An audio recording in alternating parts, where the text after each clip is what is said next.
Araw-araw na pagbasa ng Biblia, Araw 172. Lumang Tipan, 1 Kings 22 minuto pasado alas 8:66, 1 Kings 9:1-9. Tumayo si Solomon sa harap ng altar ni Yahweh, sa harap ang kapulungan ng Israel, at nagunat ng kanyang mga kamay sa kalangitan. Kanyang sinabi, Yahweh, na Diyos ng Israel, walang Diyos ang gaya mo sa itaas ng kalangitaan o sa kailaliman ng mundo, na tumiyupad ng kanyang katapatan sa tipan sa iyong mga lingkod na naglalakad kasama mo ng kanilang buong puso. Ikaw na tumiyupad sa iyong lingkod na si David, na aking ama, ng mga pangako mo sa kanya.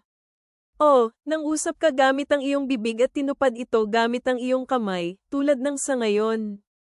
Kaya ngayon, Yahweh, Diyos ng Israel, isagawa mo ang iyong ipinangako sa iyong lingkod na si David, na aking ama, noong iyong sinabi, hindi ka magkulang na magkaroon ng isang lalaki sa paningin ko na uupo sa trono ng Israel, kung ang iyong kaapu-apuhan ay maingat lamang na lalakad sa aking harapan, gaya ng iyong paglakad sa aking harapan. Kaya ngayon, Diyos ng Israel, pinapanalangin ko na ang ipinangako mo sa iyong lingkod na si David, aking ama, ay magkatotoo. Ngunit ang Diyos ba ay talagang maninirahan sa mundo? Masdan ito, ang buong sansinukob at kalangitan mismo ay hindi ka kayang ilulan, paano pa kaya ang templo na aking tinayo? Gayunpaman, pakiusap ay ituring mo ang panalangin ito ng iyong lingkod at ang kanyang hiling, Yahweh aking Diyos, makinig ka sa iyak at panalangin ng iyong lingkod na nananalangin sa harapan mo ngayon. Nawa ang iyong mga mata ay nakatuon patungo sa templong ito sa gabi at araw, sa lugar kung saan ay sinabi mo, ang aking pangalan at aking presensya ay nandoon para marinig ang panalangin na ipagdarasal ng iyong lingkod sa lugar na ito. Kaya makinig ka sa hiling ng iyong lingkod at ng iyong bayan ng Israel kapag nanalangin kami sa lugar na ito.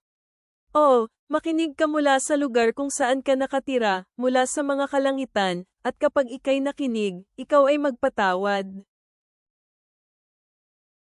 Kung may taong nagkasala sa kanyang kapitbahay at kailangang manumpa, at kung siya ay dumating at sumumpa sa harap ng iyong dambana sa tahanang ito, makinig ka mula sa kalangitan at kumilos at hatulan ang iyong mga lingkod, hatulan ang mas asama, para ibalik ang kanyang asal sa sarili niyang ulo.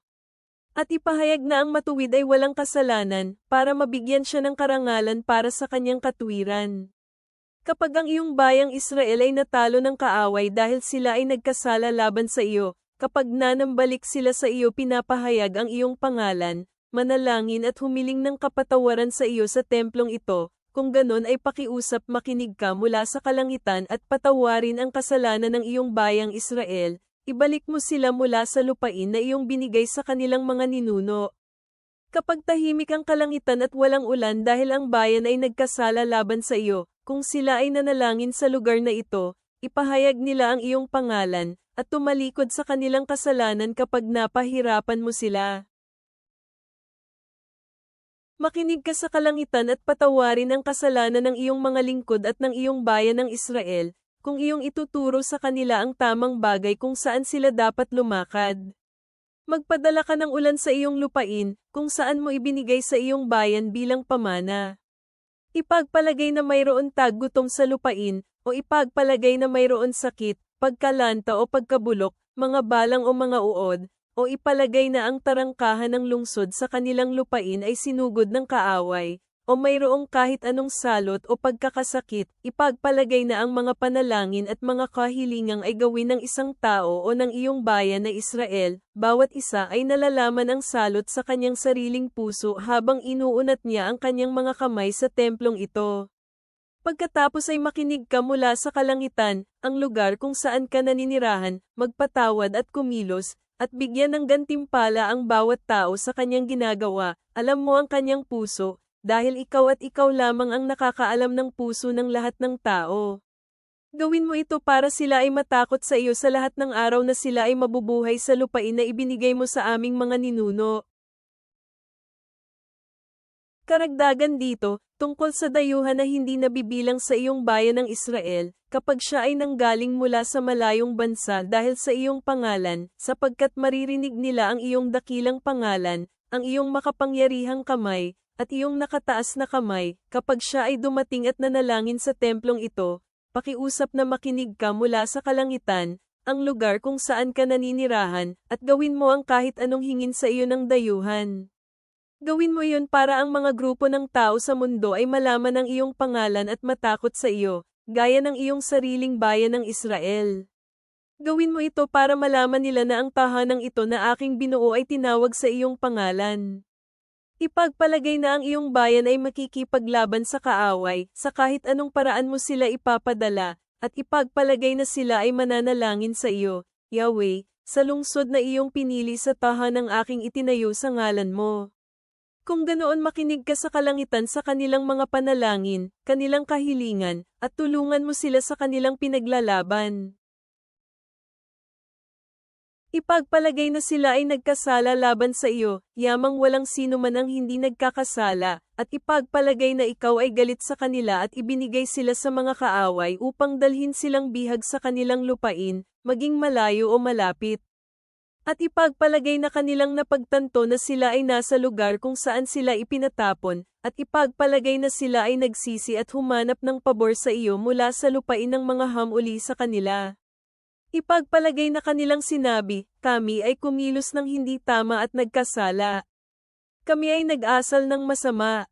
Ipagpalagay na sila ay bumalik sa iyo ng kanilang buong puso at ng kanilang buong kaluluwa sa lupain ng kanilang mga kaaway na hamili sa kanila, at ipagpalagay na sila ay nanalangin sa iyo sa gawing kanilang lupain, kung saan ay ibinigay mo sa kanilang mga ninuno, at tungo sa lungsod na iyong pinili, at tungo sa tahanan na aking itinayo para sa ngalan mo. Kung gayon ay makinig ka sa kanilang mga panalangin, kanilang mga hiling sa kalangitan, ang lugar kung saan ka nakatira, at tulungan sila sa kanilang pinaglalaban.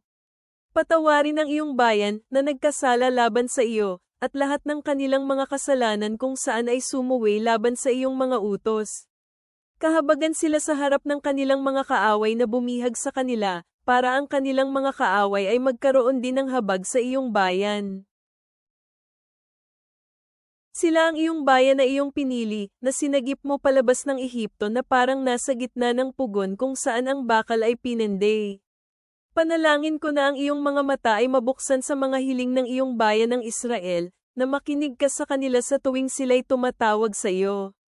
Sapagkat hiniwalay mo sila sa lahat ng mga tao sa mundo upang mapabilang sa iyo at makatanggap ng iyong mga pangako, tulad ng paliwanag ni Moises na iyong lingkod, nang iyong inilabas ang aming mga ama mula sa Ehipto, Panginoong Yahweh. Kaya nang matapos ipanalangin ni Solomon ang lahat ng panalangin ito at kahilingan kay Yahweh, siya ay tumayo mula sa harap ng altar ni Yahweh, mula sa pagkakaluhod habang ang kanyang kamay ay nakaunat sa kalangitan. Siya ay tumayo at pinagpala ang lahat ng kapulungan ng Israel na may malakas na boses na sinasabi, nawa si Yahweh ay mapapurihan, na nagbigay ng kapahingahan sa kanyang bayang Israel, na tumutupad ng lahat ng kanyang mga pangako. Wala ni isang salita ang nabigo sa lahat ng mabuting pangako ni Yahweh na ginawa niya kay Moises na kanyang lingkod.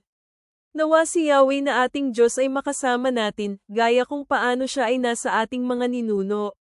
Nawa hindi niya tayo iwan o pabayaan, na maaari niyang ibaling ang ating puso sa Kanya, para mamuhay sa lahat ng Kanyang paraan at ingatan ang Kanyang mga kautusan at ang Kanyang mga tuntunin at Kanyang mga batas, na Kanyang inutos sa ating mga ama. At hayaan ang mga salitang aking sinabi, na aking hiniling sa harap ni Yahweh, ay mapalapit kay Yahweh ating Diyos umaga at gabi, para maaari siyang makatulong sa pinaglalaban ng kanyang lingkod at kanyang bayan ng Israel, na kailangan araw-araw, na ang lahat ng tao dito sa mundo ay malaman na si Yahweh, siya ay Diyos at wala ng iba pang Diyos.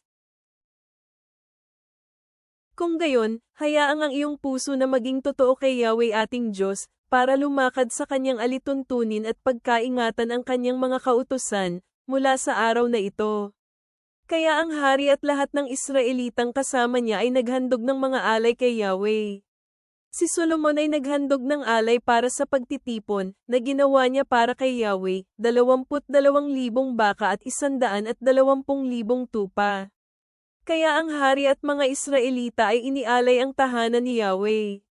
Sa araw ding iyon itinalaga ng hari ang gitna ng patio na nasa harap ng templo ni Yahweh, doon niya inialay ang mga sinunog na handog, ang handog ng butil, at ang taba ng handog para sa pagtitipon-tipon, dahil ang altar na tanso na nasa harapan ni Yahweh ay napakaliit para tanggapin ang pag-aalay ng sinunog na handog, handog ng butil at ang taba ng handog ng pagtitipon-tipon. Kaya si Solomon ang nagdaos ng handaan sa oras na iyon, at lahat ng Israelita ay kasama niya, isang malaking kapulungan, mula Libo Hamet hanggang sa batis ng Ehipto, sa harap ni Yahweh ating Diyos sa loob ng 7 araw at sa 7 pang araw, sa kabuuan ng 14 na mga araw. Sa ika-8 araw, pinauwi niya ang mga tao, at kanilang pinagpala ang hari at umuwi sila sa kanilang tahanan ng may kagalakan at masayang mga puso dahil sa lahat ng kabutihan na pinakita ni Yahweh kay David, na kanyang lingkod, at sa Israel, na kanyang bayan. Pagkatapos may tayo ni Solomon ang templo ni Yahweh at ang palasyo ng hari, at pagkatapos niyang magawa ang lahat ng ninais niyang gawin, nangyaring nagpakita muli si Yahweh kay Solomon sa ikalawang pagkakataon, kagaya ng pagpapakita sa kanya sa Gabaon. At sinabi sa kanya ni Yahweh, narinig ko ang iyong panalangin at ang iyong kahilingan sa akin. Itinalaga ko ang templong ito, na iyong itinayo, para sa akin, para doon ko ilagay ang aking pangalan magpakailanman, at ang aking mga mata at ang aking puso ay mananatiling doon sa lahat ng panahon. Para naman sa iyo, kung ikaw ay lalakad sa harapan ko gaya ng ama mong si David na lumakad ng may matapat na puso at sa pagiging matuwid, at kung susundin mo ang lahat na iniutos ko at iniingatan ang aking mga kautusan at aking mga tuntunin, itatatag ko ang trono ng iyong kaharian sa buong Israel magpakailanman, gaya ng ipinangako ko sa iyong amang si David, na sinasabing, isa sa iyong lahi ay hindi kailaman mabibigong lumuklak sa trono ng Israel. Pero kung kayo ay tatalikod, ikaw at iyong mga anak, at hindi iingatan ang aking mga kautusan na aking inilagay sa harapan ninyo, at kung pupunta at sasamba kayo sa ibang mga Diyos at yuyukod sa kanila, kung gayon ay palalayasin ko ang Israel mula sa lupain na ibinigay ko sa kanila, at ang templong ito na inilaan ko para sa aking pangalan, iwawaksi ko ito sa aking paningin. At ang pangalang Israel ay magiging para na lamang isang kawikaan at isang katatawanan sa lahat ng mga tao.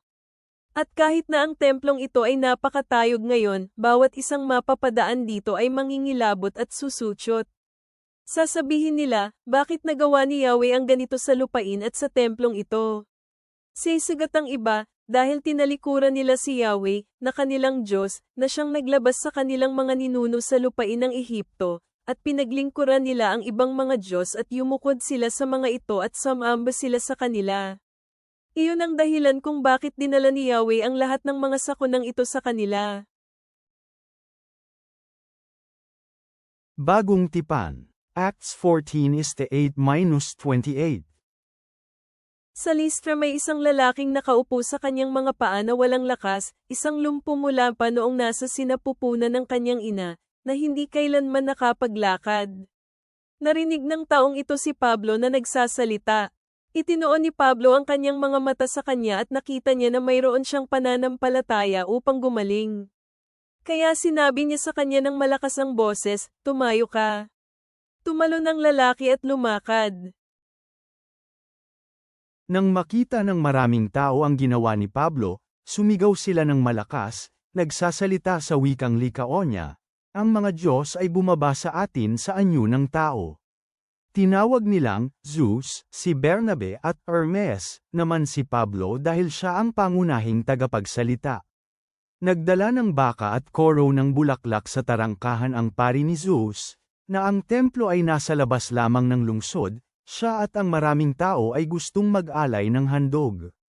Ngunit nang narinig ito ng mga apostol na sina Bernabe at Pablo, pinunit nila ang kanilang kasuutan at agad na lumabas na sumisigaw sa maraming tao na sinasabi, "Mga tao, bakit ninyo ginagawa ang mga bagay na ito? Mga tao din kami na may damdamin tulad ninyo. Dinala namin sa inyo ang mabuting balita, upang tumalikod kayo sa mga bagay na walang halaga para sa Diyos na buhay, na gumawa sa kalangitan, lupa, at ng dagat at ang lahat ng mga naroon." Sa mga nakalipas na panahon, pinahintulutan niya ang lahat ng bansa na lumakad sa sarili nilang kagustuhan. Ngunit gayunpaman hindi niya hinayaan ang kanyang sarili na walang saksi. Dahil doon gumawa siya ng mabuti at ibinigay sa inyo ang mga ulan mula sa langit at mabungang mga panahon, pinupuno ang inyong mga puso ng pagkain at kagalakan. Maging sa mga salitang ito, napigilan ni Pablo at Bernabe ang pag-aalay sa kanila ng maraming tao. Ngunit ilang mga Hudyo mula Antioquia at Iconium ang dumating at hinikayat ang maraming tao. Binato nila si Pablo at kinaladkad palabas ng lungsod sa pag-aakalang siya ay patay na. Ngunit habang nakatayo ang mga alagad sa palibot niya, tumayo siya at pumasok sa lungsod. Nang sumunod na araw pumunta siya sa Derbe kasama si Bernabe. Pagkatapos nilang ipinang-aral ang ebanghelyo sa lungsod na iyon at magkaroon ng maraming alagad, bumalik sila sa Lystra, sa Iconium, at sa Antioquia. Ipinagpatuloy nilang palakasin ang isipan ng mga alagad at hinikayat sila na magpatuloy sa pananampalataya. Sinabi nila sa kanila na sa pamamagitan ng maraming pagdurusa bago tayo makakapasok sa kaharian ng Diyos. Nang makapagtalaga sila ng mga nakatatanda sa bawat kapulungan ng mga mananampalataya, at makapanalangin na may pag-aayuno, ipinagkatiwala nila sila sa Panginoon na kanilang pinaniniwalaan. Pagkatapos, dumaan sila sa Pisidia at dumating sa Pamphylia. Nang kanilang maihayag ang salita sa Perga, umalis sila pababa ng Atalya. Mula doon naglayag sila patungong Antioquia kung saan ipinagkatiwala nila sa biyaya ng Diyos ang gawaing kanilang natapos. Nang dumating sila sa Antioquia at sama-samang tinipon ang kapulungan, ibinalita nila ang lahat ng bagay na ginawa ng Diyos sa kanila at kung paanong binuksan ng Diyos ang pintuan ng pananampalataya para sa mga Gentil. Nanatili sila ng mahabang panahon kasama ng mga alagad. Mga kawikaan. Proverbs 15:11-20. Ang siyol at pagkawasak ay nasa harap ni Yahweh, gaano pa kaya ang puso ng mga kaapu-apuhan ng sangkatauhan? Ang mangungutya ay galit sa pagtatama, hindi siya magiging marunong. Ang pusong nagagalak ay ginagawang maaya ang mukha, pero ang matinding lungkot ay sumisira ng diwa. Ang puso ng umuunawa ay humahanap ng kaalaman, pero ang bibig ng mga mangmang ay kumakain ng kahangalan. Lahat ng araw ng mga taong inaapi ay napakahirap, pero ang nagagalak na puso ay may piging na walang katapusan. Mas mabuti ang kaunti na may takot kay Yahweh kaysa sa labis na kayamanan na may kaguluhan. Mas mabuti ang pagkain na may mga gulay na may mayroong pag-ibig kaysa sa isang pinatabang guya na hinain na may galit. Ang galit na tao ay pumupukaw ng mga pagtatalo, pero ang taong matagal magalit ay pinapayapa ang isang alitan. Ang daanan ng taong tamad ay tulad ng isang lugar na may bakod na tinik, pero ang daanan ng matuwid ay gawa sa daanang tuloy-tuloy. Ang matalinong anak na lalaki ay nagdadala ng kasiyahan sa kanyang ama, pero ang mangmang ay namumuhi sa kanyang ina. Ama naming nasa langit, kami ay lumalapit sa iyo na puno ng pasasalamat sa karunungan at gabay na natatagpuan sa iyong salita. Tulad ng pag-aalay ni Solomon ng templo, naway ialay namin ang aming mga puso sa iyo, na kinikilala ang iyong presensya sa aming buhay. Tulad ng matapang na pagpapahayag ni Pablo at Bernabe ng Ebanghelyo, bigyan mo kami ng lakas upang ibahagi ang aming pananampalataya ng may tapang at habag. Tulungan mo kaming tanggapin ang karunungan, na nauunawaan na ang aming mga desisyon ay humuhubog sa aming landas at nagpapakita ng aming debosyon sa iyo. Inihahandog namin ang aming buhay sa iyong matapat na mga kamay. Amen.